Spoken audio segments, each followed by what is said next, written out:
Who else was lost? What you just experienced is what deaf and hard of hearing individuals do in their everyday life when they're going into a bank or checking in a hotel or even when they're going into their doctor's appointment.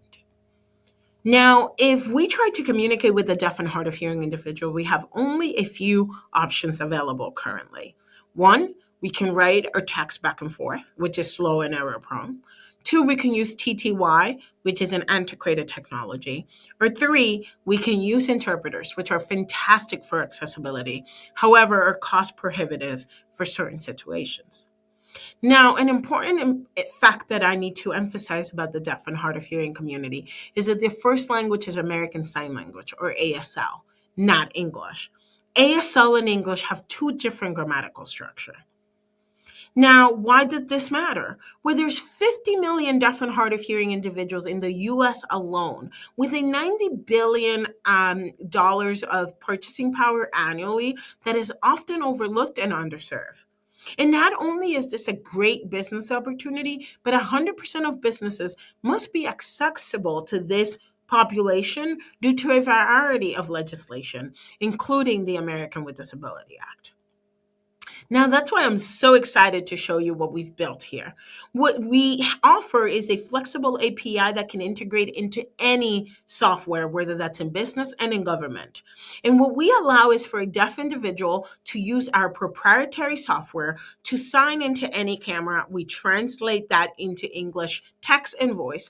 And then we take the hearing individual voice and we translate that back into sign language using an avatar. That person that you see in your screen is actually not a real person.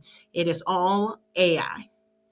Now, we want to show you how this works. So let's say that a person is checking in, our avatar is signing back to the deaf person what the person says, and then the deaf individual signs in, and that is then voice for the hearing person to hear. Now, since we started the company, we have signed three enterprise deals, providing us a 47K MRR because our business model is B2B2C. We also have recruited key technical talent, and we have two patents application on the space. Now, to make this happen, we have Nicholas Kelly, who's a deaf advocate. We have Nicholas Wilkins, who's an ex-Google engineer. And there's me. I bring sort of my government and business expertise to SignSpeak. Now, our ask is that we're seeking to collaborate with anyone in the hospitality industry that want to implement our technology to make travel more accessible. Thank you. Excellent video. Do we have anything to add to that before we go to our Q&A? We want to do a live demo for everybody here to level set what we've built and the two components that we have built. God be with us. As we all know, demos and live demos can be tricky, but again, we want to show our capabilities here today with all of you. So let us start. I'm so excited to be presenting here today.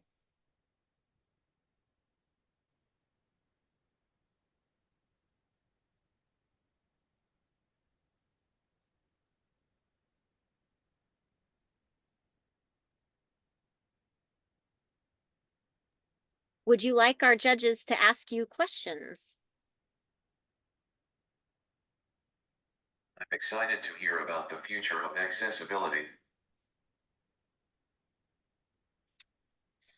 I see that you're using AI to communicate.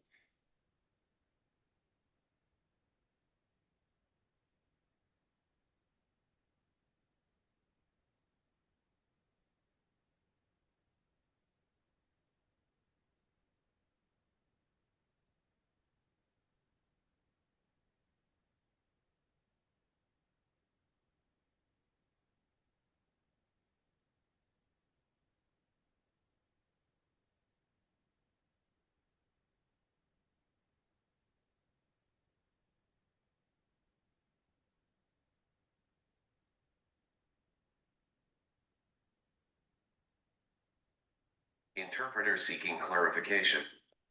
Please give me a moment.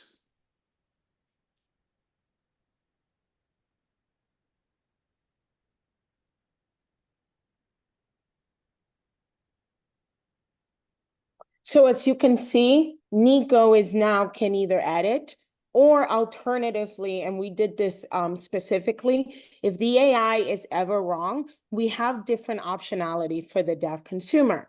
So now Nico can either redo or alternatively, we automatically will switch the deaf consumer to an interpreter, a human interpreter. Let us show us. My daily life. I can use it at the last minute for communication. And this is the human interpreter optionality in case that, like you saw here today, Nico there was some errors and we wanted to show that. So we switched to a human interpreter to do that. Amazing. I love it. We'd like to get some Q&A. We have less than 3 minutes left. Can we go ahead and move on to that? Is that all right? Yes, of course. Okay. What is its accuracy when we do that? So right now our accuracy is around 95%. And it's very important to highlight that a lot of these programs, so first of all, this is a very hard technology to create. It's not easy. And the main reason to do that is there's not a lot of ASL data, and ASL doesn't have a written form. This is not a one-to-one translation like many people have said, and like I emphasized in my earlier video. Therefore, what we've actually built is one of the largest data sets of sign language in the world during our past 8 years. So now we are unconstrained, meaning Nico can sign anything across the world, whether that is an appointment, whether that is a TV show, whether that is, I want to go to the store and ask for yeast. We really don't mind. And we have never seen that before. Right now, we're about a 95% accuracy rate, and we're always increasing that to do it better. Awesome. Wonderful. Next up, we have Carol. And I know we're short on time. Can you, really interesting, and thank you for doing a live demo. I think that's always risky and fun. Can tell me a little bit about how the business model works, though, cost-wise?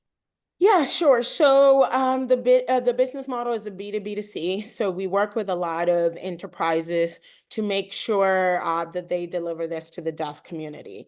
Right now, when we initially started the innovation, it came from Nicholas Kelly, our deaf co-founder.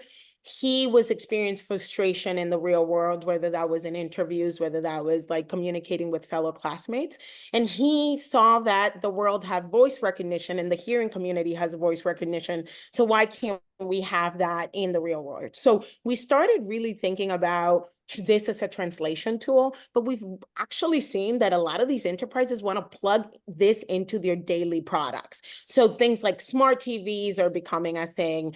We're doing a pilot with someone that is home devices, right? So really any tool that has voice recognition, we've seen they have an appetite to integrate sign language into it. Our pricing works in 3 ways. One, we have a license feed for the number of seats that a particular company wants to have. And then we have another added value, which is sole tenancy. Privacy is becoming a very, very big deal. So a lot of these enterprises pay a premium to have their data isolated. And then the third thing is professional services, because we're such in an early stage of sort of market, getting this to market. We make sure that we're working with our enterprises through this so that then we can see a great deployment. Right now we're seeing enterprises pay anything between 25K to 30K for a 6-month customer trial, and then we move to full deployment.